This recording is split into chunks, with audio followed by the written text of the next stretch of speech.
What's up, what's up, what's up? Nicole Chanis, 50's AF podcast, the podcast of 50's AF and everything that goes with the shit show on dating. And today, with that in mind, I am going to have a podcast today with two women, 55, dating in the shit show. But, you know, as always, we talk about different topics. You know, can have another person that's dating, but we're going to, there's so much to talk about that it's easy to have more podcasts about it. So today we're going to talk about the good, the bad, the funny. So my guest, Deanna, who I'm going to introduce in a minute, and I have had our fair share of good and really shitty bad relationships. I mean, really shitty. So with that, I want to welcome to the 50's AF podcast, my guest, Deanna Maimone Riley. Deanna, welcome. Thank you, Nicole. I love your podcast, and I feel so privileged to be on 50 AF podcast.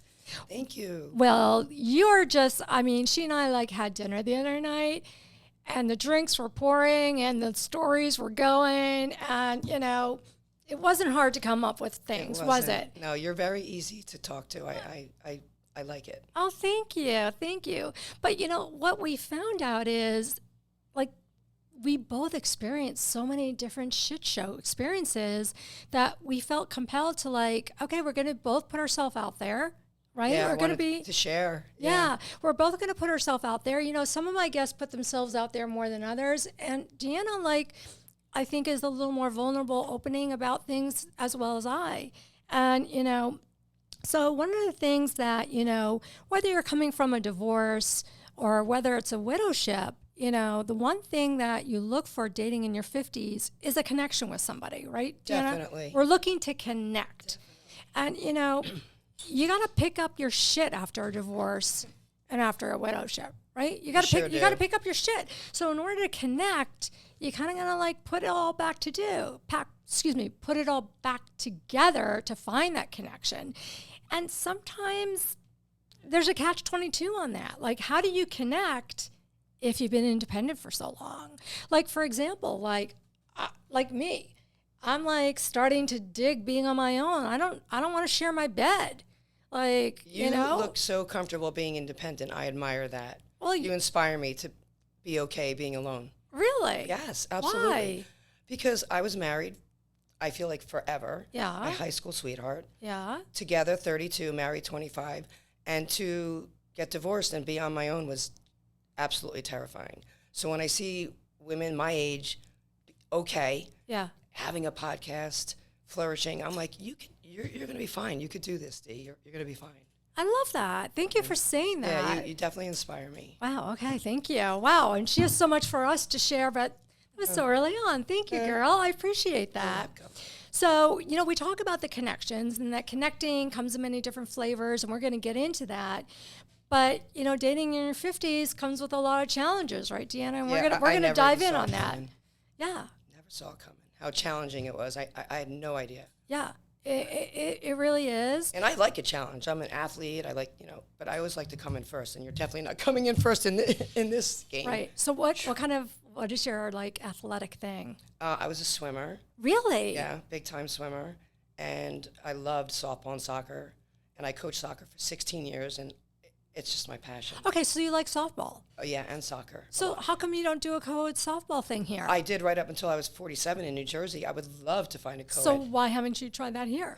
Because there's a lot of other things that I was trying to do before I found a softball. Okay, see, I will find that like-minded opportunity, and this is one of the things I talk about in my bedroom confessional. You don't have to rely on dating apps or Facebook. If you like softball, use it. And I feel like I should be... I feel like I should be making money off this app, Meet Up, because you told me. I did, right? I swear to God, you can go on there, you can find things that you like, enjoying, but part of that is we're going to get into, some of the challenges are when you're dating and the difference between being cheated on in your 50s and moving on versus your 20s and 30s. And so, Deanna, you started going there. So how long were you married? And how long ago was that when it ended?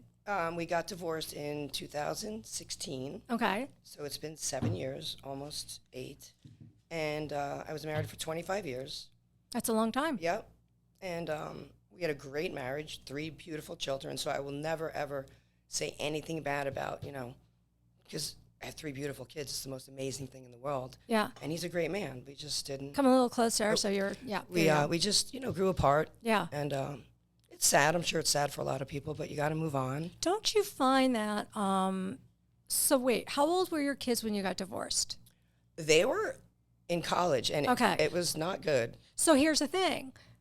The empty nester years. And this is often what I hear is that people don't evolve and grow when shit slows down. Like when the shuffle of the kids in high school and starting and going off in college, there's still some shuffling.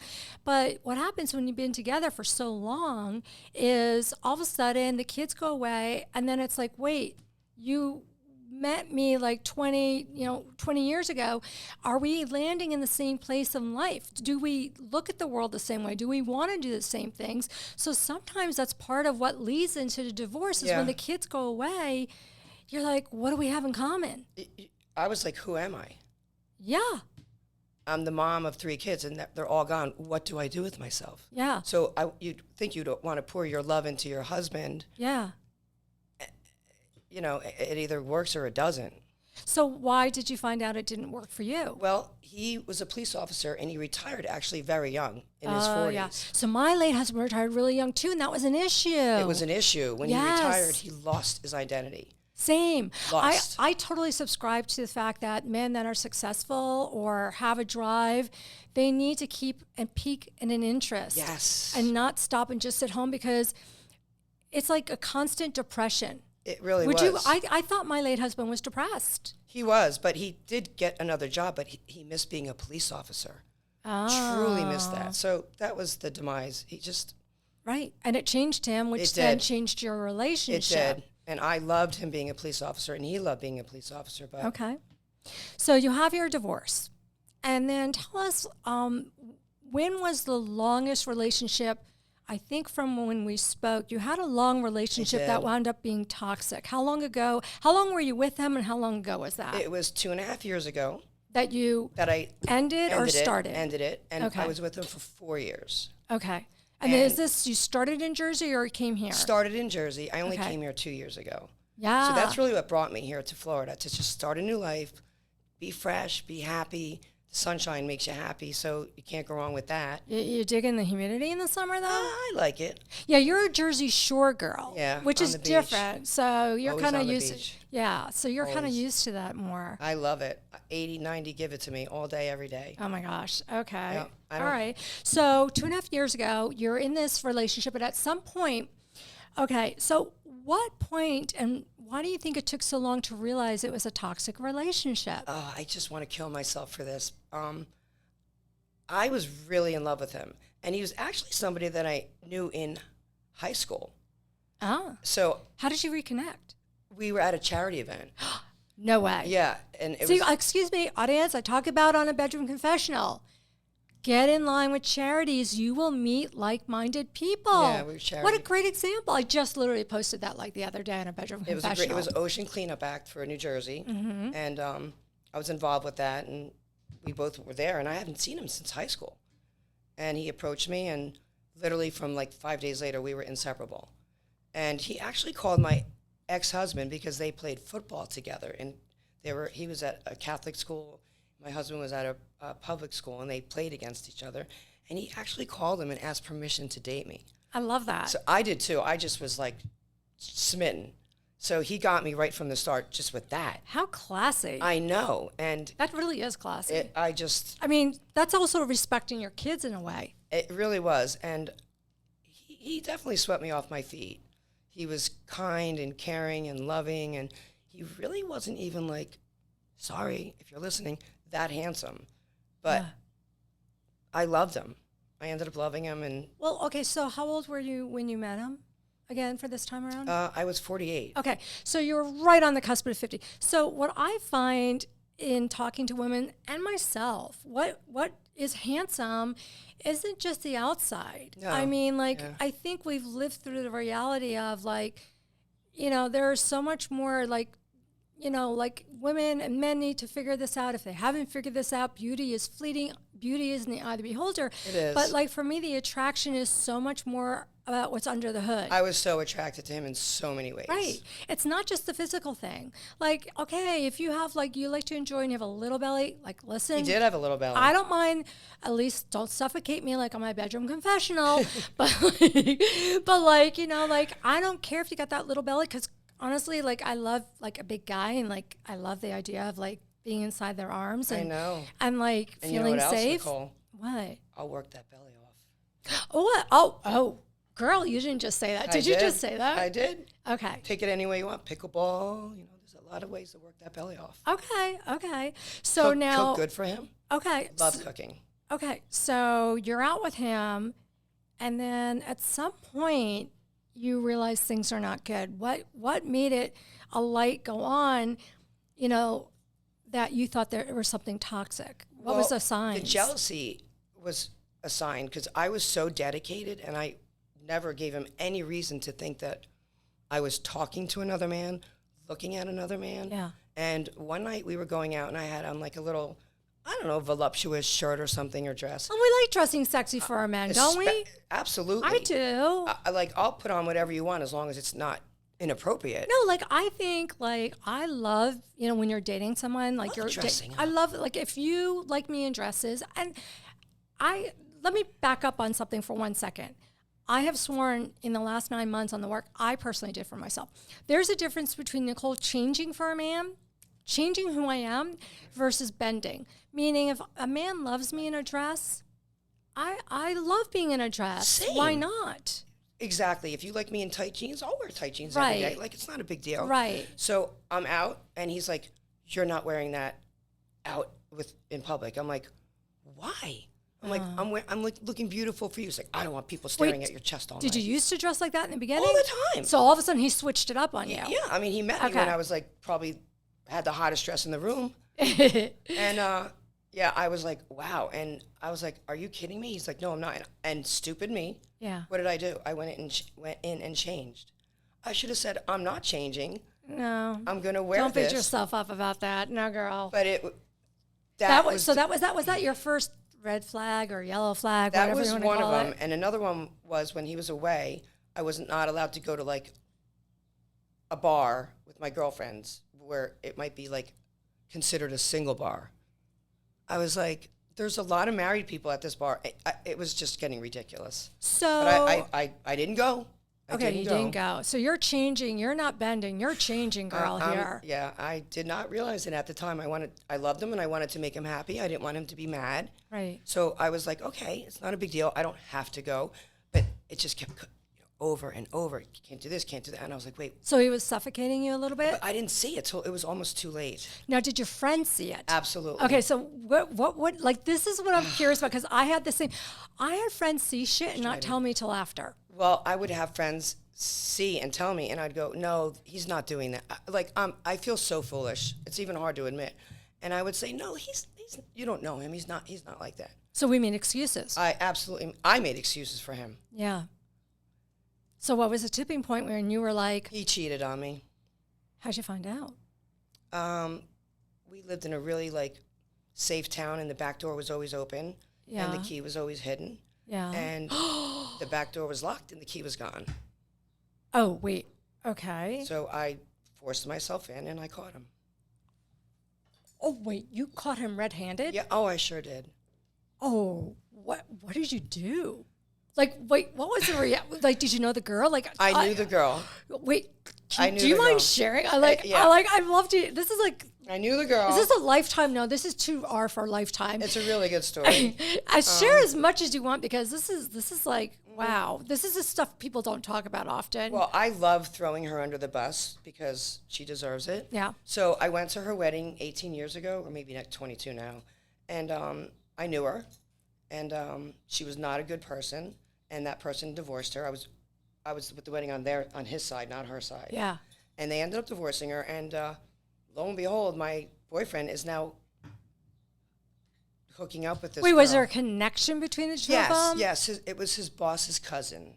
Oh, geez. And she needed help with her alcoholic cousin who she just wanted some help with him. So I call that she was a wounded bird, and he fell for the wounded bird. But he knew her. Yeah. And, we're just friends, Deanna. And I said, oh, go help her. Please go help her. So you knew they were talking. Yes, I encouraged him to help her. Oh. I'm not like a jealous person. I'm not like, so they got me good.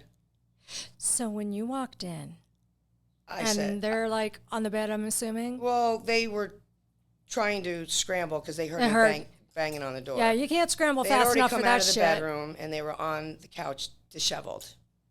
Okay, so what did you say? I mean, you probably lost your shit. I mean, I'm going to say the F word. I was like, what the fuck is going on here? I mean, what else do you say? I was still in disbelief. I'm like, I could not believe it. One of the reasons why I couldn't believe it is because she's so ugly.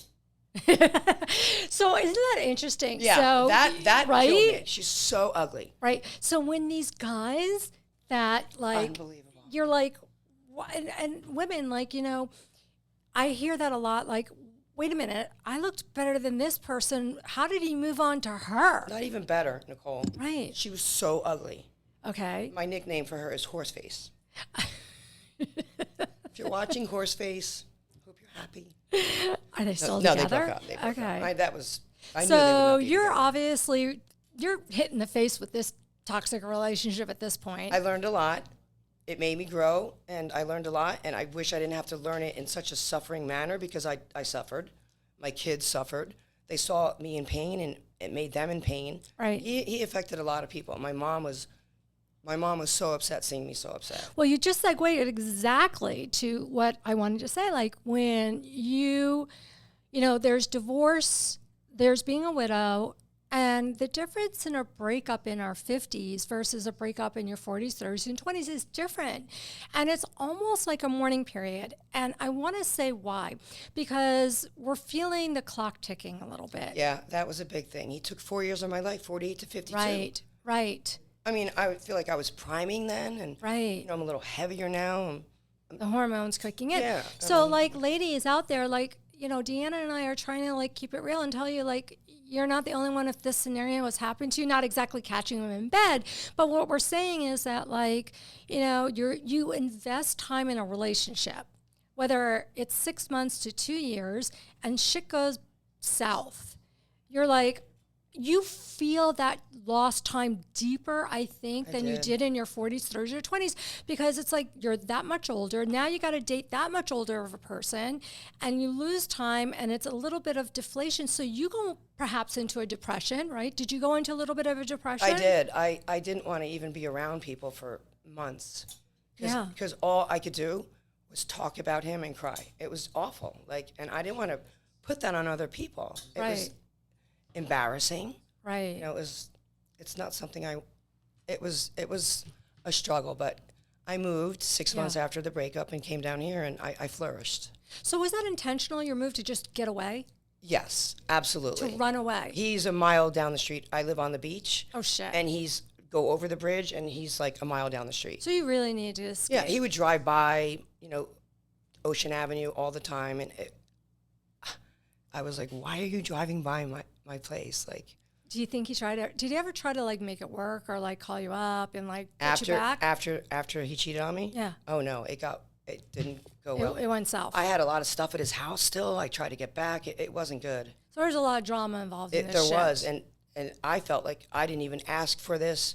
I didn't want it, and it was just all put upon me. So did you feel traumatized in a way from 100%, the process? 100%. So what, and I'm going to say, upon reflection, I had a relationship that was honestly really wonderful. It was really, really great in a lot of ways. It was wonderful too. Yeah. I'm embarrassed. I know what, look, I mean, thinking. I truly believe that every relationship, we are supposed to learn something from it. I definitely or get learned. Something. Good or bad about ourselves, what to take away from it. Mm-hmm. And in my situation, this person loved me, in my eyes, the small stuff. I learned about how much the small stuff in a relationship meant to me. And he gave that to me. And I never knew that gift. I never knew how important the small stuff was to me. So I will forever be grateful for that. That because is great. it is a good gift. So I try to look back and look at things and remember the good. It doesn't take away the hurt. It doesn't take away. But I think if you do a healthy healing, you can kind of get back there, guys, and say, well, I learned this about my personality that I want to take on to the next relationship. Or I learned this, and that first time he tells me not to dress this way, I'm out. I'm dipping out. I know what red flags are now. I did not know what red flags were. And a lot of people talk about red flags on podcasts, relationships, but I know what my red flags are. Right. What I learned from 4 years. But you have to make the mistake. One thing I've learned is, through therapy and talking, is you cannot impose what's called a yellow flag on a future relationship that's a trigger from your past. That's true, and I've done that. So I've been guilty of that. Right, but there's two folds to that. So like that yellow flag, somebody's taught me, can be your GPS, your own internal GPS saying, we're not happy with where this is going. So don't ignore it. But what you can do instead of like freaking out and dipping out is you can say, hey, I'm going to communicate on this and I'm going to talk to you and say, this particular thing, you telling me to change, I've been in a relationship and like, that's not going to work for me. Let's talk about it. Give that person a chance. Like, don't immediately punish that new relationship for something that somebody in the past did. Really good point. That's a really good point. And that's not easy. It's not. You have to be aware of it to do that. You have to be so self-aware. Yeah. You have to be so self-aware of your baggage. Yep. And, and work through it. And, so we talk about being confused, sad, and lost. And, in my situation, I'm talking about, like, I look back, I literally begged for this relationship to continue. And, I really felt lost. Like, I did too. I begged. And then I healed. I moved on. I did the work. And now I look back and I'm like, what the hell was I begging for? Yep. Well, I can look back and go, I know what I was begging for. I was begging for what positive things I got out of that relationship. That relationship wasn't right for me long term. And nor was that person, but, I had made the mistake. I lost myself in the relationship. I lost myself in the relationship. Yes. That nails it. And I think one of the biggest takeaway from today's podcast is do not lose yourself in a relationship. If you are finding yourself completely changing who you are for a person in a relationship, even, I think that applies to girlfriends too, for that matter. But like, if you find yourself completely changing all the time, like if you find in one relationship this guy's into tennis, all of a sudden you're all into tennis. That relationship doesn't work out. So all of a sudden he's into the racetrack, you're into the racetrack. They like NASCAR, you like NASCAR. Yeah. Not doing that. Yeah. Not doing it. You got to be your own radar. You got to call yourself out on that shit. Absolutely. And I feel like I'm doing that now. So you feel like you're doing that now? Absolutely. I meet men and I like this, and they don't like that. I'm like, all right, well, it was nice meeting you. I'm not going to try to change myself or change them. We're all too old. Old dogs can't change new habits, right? I know. So, you know what I don't like? And I hear this all the time. And some people say, oh, you could train a guy in his 60s. No. They are the way they are now. We are not changing them. No. And I had somebody tell me, well, if you like sweeten the deal and make it so it's worth it, they're going to jump however high you say. In the beginning. Yeah. And then their regular self's going to agree. Shining through. I agree. And then you're like, bye. Yeah, so they could put up the facade for a short amount of time. They always do for me. The first month, they're wonderful. And then... So how long? So you had that toxic relationship. You learn from it. You're still, part of it is we talk about being angry. I was very angry for a long time and didn't want anything to do with any man except my two sons. Okay. I've been like that for a while now. Like, you really got to be special to come up and approach me and for me to be receptive. So you and I have talked about this, and I'm going to call you out on it. Mm-hmm. Okay, and you were okay. I'm not being disrespectful to my guest. And we talked about that Deanna, is feeling this way. And like many of our listeners and our audience of 50s AF, and the whole purpose of this is learning in this safe community that you're not alone. And, you know, I talk about, look, Mr. Right is not going to fall in your lap. And that applies to me, and that applies to Deanna. I thought when I came to Florida, Mr. Right was going to fall on my lap. I swear I did. Right. So, you know, I talked to her about this, and I said, so have you really, you know, been thinking about changing? And she's, you know, I don't want to put words in your mouth. When I said to you, like, you know, how's it working? And you're like, big flop. So, like, you know, okay. So if I were to ask you, like, what's one thing that you think you could change in your life to maybe be more present in front of opportunities to meet guys that you're not doing, and what's stopping you from doing it? What's I know, stopping loaded. me, lot what's in stopping there. me from doing it? Yeah. I'm afraid to get hurt. I don't have time to get hurt again. 55, I want to live the rest of my life, the best of my life. And I don't want anyone trying to, you know, stop that. So you don't want to be hurt again. Yeah. And I'm afraid to put myself out there. You're afraid to put I'm not on dating websites. I don't say yes to dates. Mm-hmm. You know, guys will say, oh, you know, can I take you out? I'm like, no, I'm okay. Meaning a guy at a bar? Oh, yeah, or whatever. There's a supermarket, whatever it is. Why do you say no? Because I pretty much... Can size it up? Yeah. Especially, like, if you're not totally, like, physically what I want, I'm definitely saying no. Okay.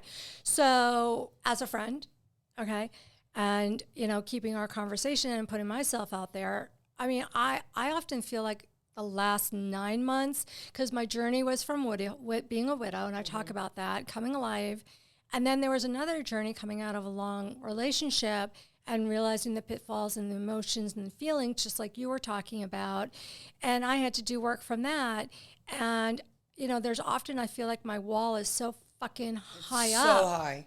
It's so like, high. Let me see who can jump it. Let's go. So I had a guest that's a coach tell me, and I love this.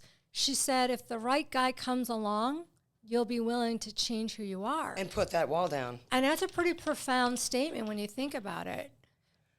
I mean, do you think that if the right guy came around, which, you know, we're going to talk about in your scenario, like in what you're doing, how that could possibly happen, but like, is it going to be baby steps for you? Or do you think all of a sudden, pal, this guy's just going to like hit it in your heart and be like, oh, I think I can trust him? Like, how do you see your game plan going from here? I definitely see baby steps no matter what. Yeah. I'm not jumping in anything again. I'm not. Yeah. Because I've had a couple dates down here, and I wanted to jump in one, and I actually tried it.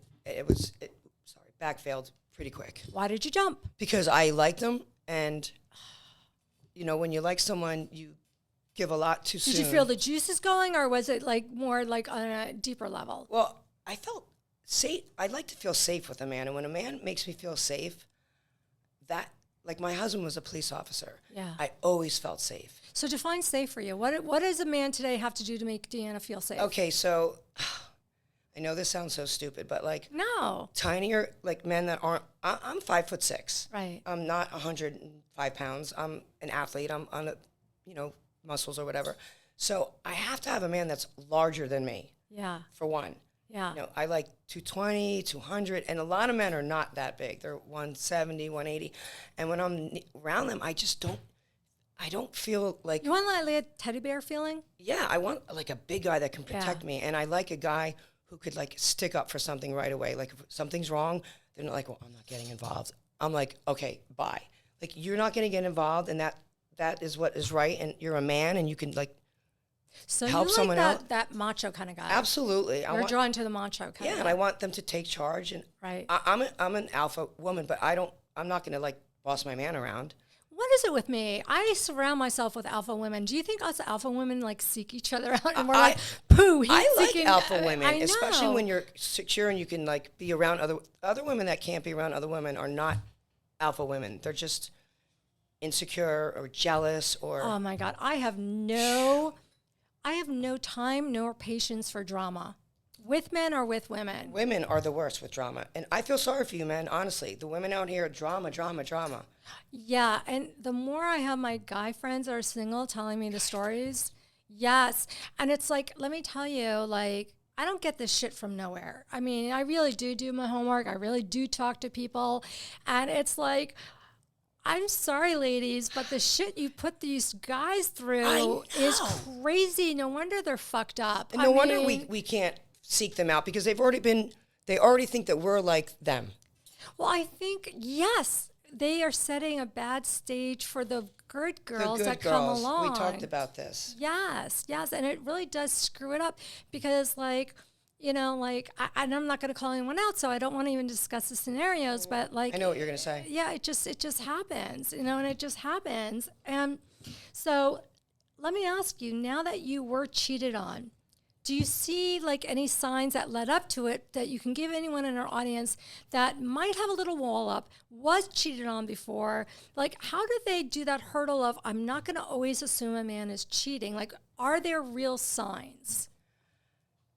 I did not see them. Mm-hmm. I lived with him for 2 out of the 4 years. Okay. I kind of always knew where he was. Okay. On Mondays was the guys' day. They did Monday football. I never really called him. I trusted him. Yeah. But if I went out on Mondays with the girls, it would be a problem. So if it's not equal, you know, he could do what he wants and I can't do what I want. Okay, I got to call you out on this. I know. Deanna. I'm ashamed. Listen. No. You don't know where I'm again. going. So you want this macho kind of guy. You know what comes with macho? They're gonna be like, no, you're my girl. You're not going to a bar. Yeah. I mean, you're kind of wanting your cake and you want to eat it too. I'm being honest here. You're right. If you want that macho kind of guy that's like, hey, this is my girl. That's controlling. It is a fine line, isn't it? There's a difference between macho and controlling. And I like macho, but not a macho asshole. I got to tell you. He's an asshole. Okay, but here's the thing.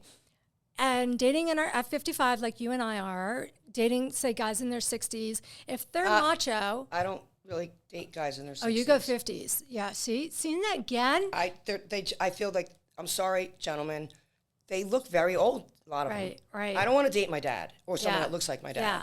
And I go for the refined. You know, this is why it's good for you guys to listen in, that a lot of women in our 50s, we look for different things. And that's good. That's okay that Deanna looks for different things. It's okay that I do. I know I'm going to be crucified for that. Why? Because there's a lot of 60-year-olds, they say to me, I date women younger than you. And I'm like, good for you. I don't date men that older than me. So, well, you have your preference, I have mine. Take this opportunity. Like, let men know, why do you date men in their 50s? Why do you not prefer, like, any men in your 60s? Because they look too old. They look too old. Yes, I'm sorry. I don't want to look like I'm walking around with my grandpa. Yeah, right. I'm saying dad, but some look like grandpa. Right.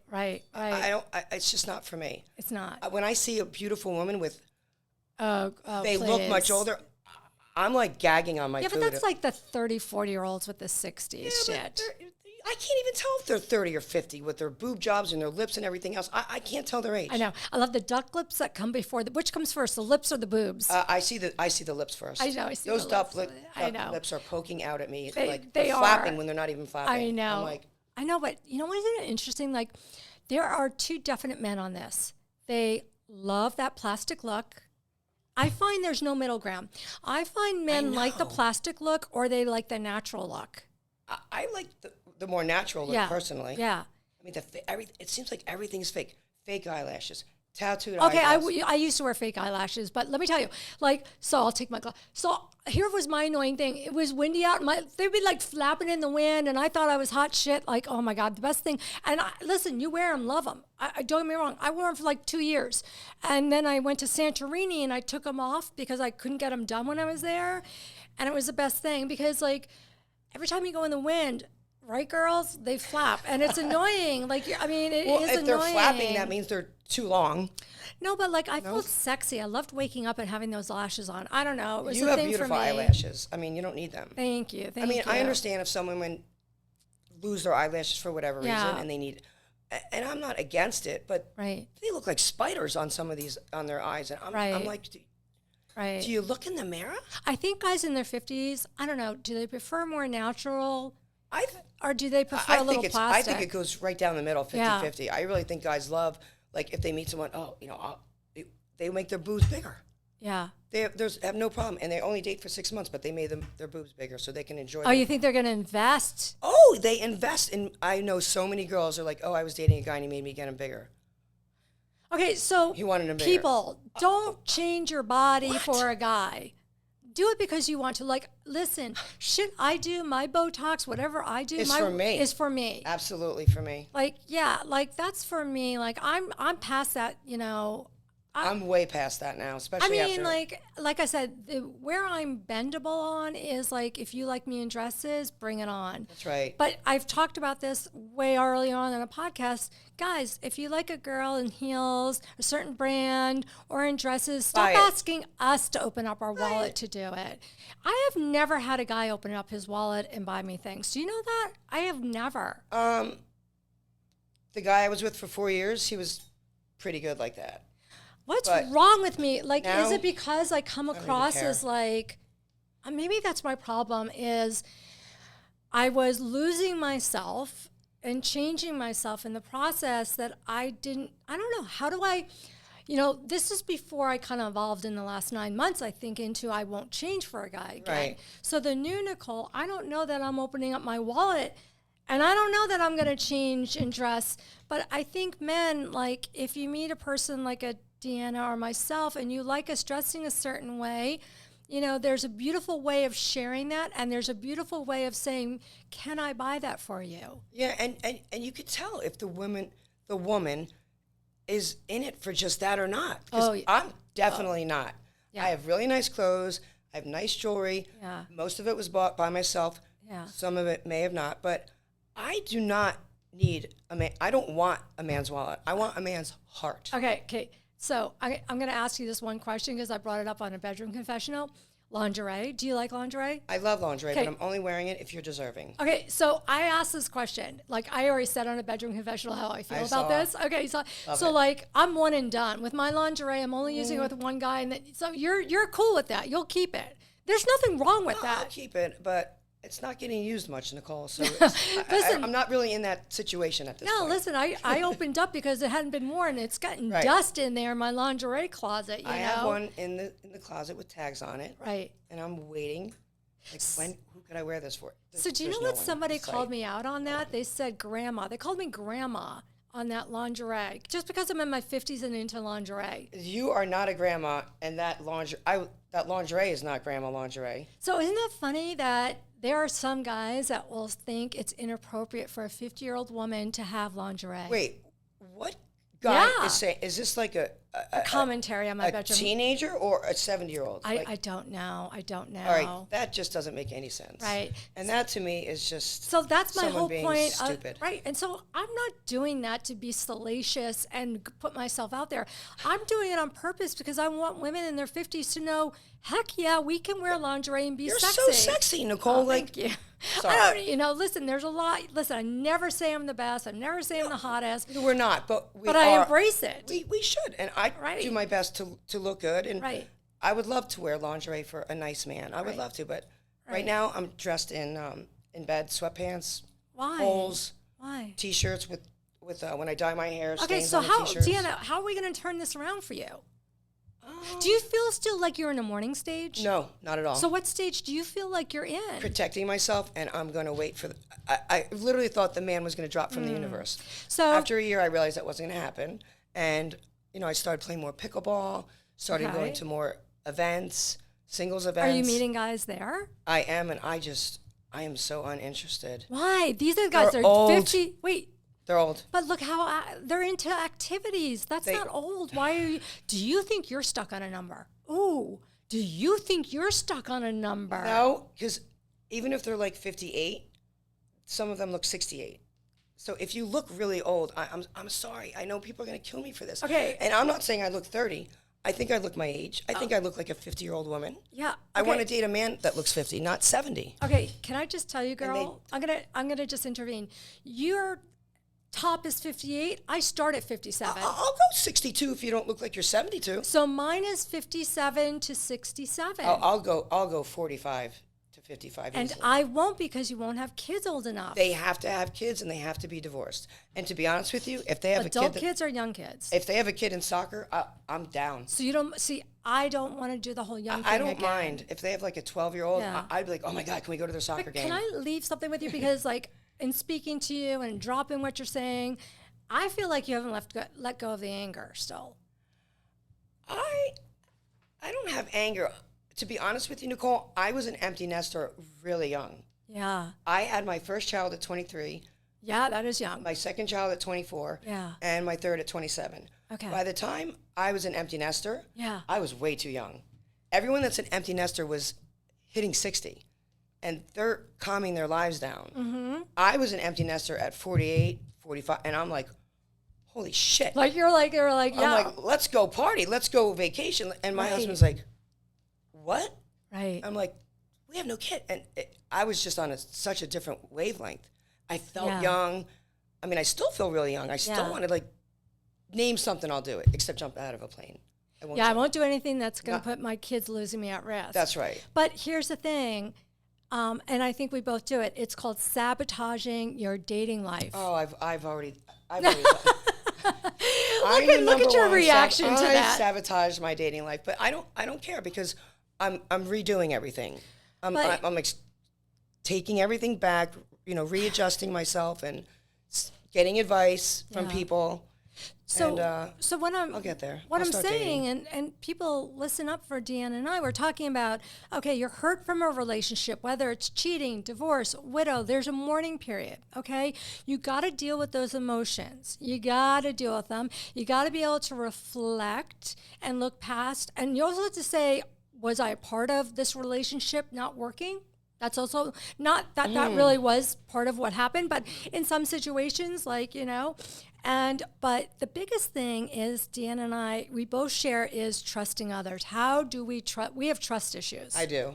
And they're big. I do because one of my things is I'm very trustworthy and I divulge too much because I trust people. Yeah. Because that's how I am, and I'm assuming that they're the same way, and they're not. No. And I'm open and honest too much. Right. And that could be held against you, like it used against you. And I've Okay. had that happen. So now I'm learning to not be so trustworthy, not be so on it, not being deceiving, but not divulging so Little much. by little. You Yeah. don't have to give your entire life, Right. you don't have to give away your entire life story on the first date. Let Yeah. it go organically. Absolutely. And not tell your most toxic relationship on the first date. Yeah, I used to totally start off with that. That wasn't a good lead, Deanna. Not at all. They're like, bye, bitch. Right. So, but the only thing I can't get out of my head that I'm hearing from you is you're telling me that you're playing pickleball with some guys that are keeping up with you, but their age number in their 60s doesn't fit your criteria. I think maybe, okay, can I ask you one favor? Can you at least try, if there's one guy in their 60s and I they're already did keeping it. up, and I what tried. happened? I tried. And was it a mental block or what? I went out with them. They were 66. Yeah. They looked... No, but were they on your pickleball thing or something? No, it was like someone said, this guy's really nice. And Okay. he'd like to meet you. I haven't dated anybody from pickleball. I just go to play. I don't... But you said people ask you out. Yeah, and I say no. Why? 'Cause Because they're in their 60s. But you have to admit, there has to be a little physical attraction. You know what? And I'm simply not attracted at all. I know, but this is at the all. difference. This is the difference that, I hear yes and no from different people on different things. And, as always, we could keep going on. And so I'm watching the time here. But, I feel like in our 50s, the physical attraction isn't just there's you got look to be like. chemistry. But Yeah. if there's something that's going to make me go to the first date, it might be worth, if I don't see a red flag, I'll go to the second date and see if there's chemistry, but, one thing is that I think getting over the hurdle from the past is focusing on the present and giving people a chance. I swear I tried. When you go out to dinner with them, okay, I'm trying, and they try at the end, and we had a nice dinner. Yeah. They were nice, and they try to kiss you, and you want to gag. I think you can call it a day. Yeah, I've definitely shared some good kissing, gross, I icky won't stories even, here. I won't let them kiss me because The thought of kissing them is repulsive. And I think at that point, I don't need to go on a you second get date. the ick factor. I don't need to go on a second date. Like, if I can't kiss you right away, that to me is a sign. And I love kissing. I would love to, like, make out on the first date. I think that whole melting feeling we talk about all the time. But when I'm going out with you and I'm like, they ask me if I want dessert, I'm like, no, because I just want the date to get over. I don't want dessert. I don't want another. But do you feel that's your own guard that you're putting I up don't there? know. Like, I just know how my feelings are at that time, and that's what I'm feeling, and I'm going to go with it. Yeah. I'm not going to go against my feelings. Yeah. Not. You know, what is putting a pause for me, and being honest, is I've just been personally, like, obviously just busy getting this all started and going, like, you know, how can I start a real relationship when I can't give what it deserves, you know? And Why can't you give what it deserves? Because I'm running around like a chicken without its head right now, which is not the normal Nicole. Now, that I know personally my life is going to quiet down. But, like, you know, that person that I'm meeting doesn't know that because they don't know that part of Nicole before.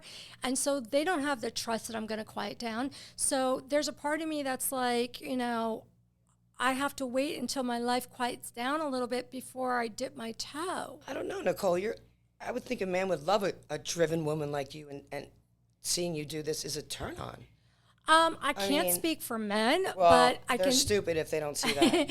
Thank you, but I mean, what I can say is it definitely isn't a turn of if I'm never available, though, Deanna. You're available. I mean, your time is limited. You probably have to put it on your calendar, but I'm sure you're available. That shit is bad, really. I mean, you just started this podcast the 29th, so of January, and so men don't necessarily realize what it takes to do everything. It's not just like there's a business strategy there. There's a website. There's so much that goes into this. Oh, I saw. And they don't really understand. And it's like, they should admire it. Well, I'm not saying they don't, but at the same time, you know, they're like, well, when you're ready, like, give me a ring back. And rightfully so, because they're like, you know, ready to move on to a relationship. And here's the other thing.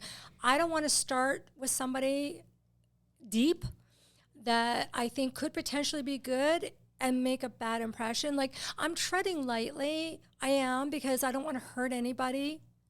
Honestly. You can't hurt anyone by doing what you're doing. I don't want them to feel like I'm leading them on, because I would never lead anybody on. If I'm showing you I'm interested right now, I truly am. If I'm going out with you, I truly mean I'm interested in you. It just means my life is a little fucked up and I'm really sorry that I'm so busy. But with that comes my walls. And your walls. Yeah, and, that's you know, for sure. So I have to sum up a little bit about what we're talking about. So, you know, we talked about this, you know, for everybody that watches Deanna and I, and seeing, like, okay, we have different views about dating, but we're both hurt.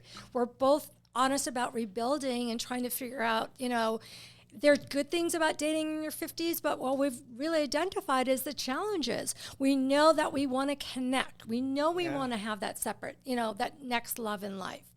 We know we have to overcome breakups in our 50s, and it's different overcoming in our 50s than it was, because we feel like we lost really important years in our life.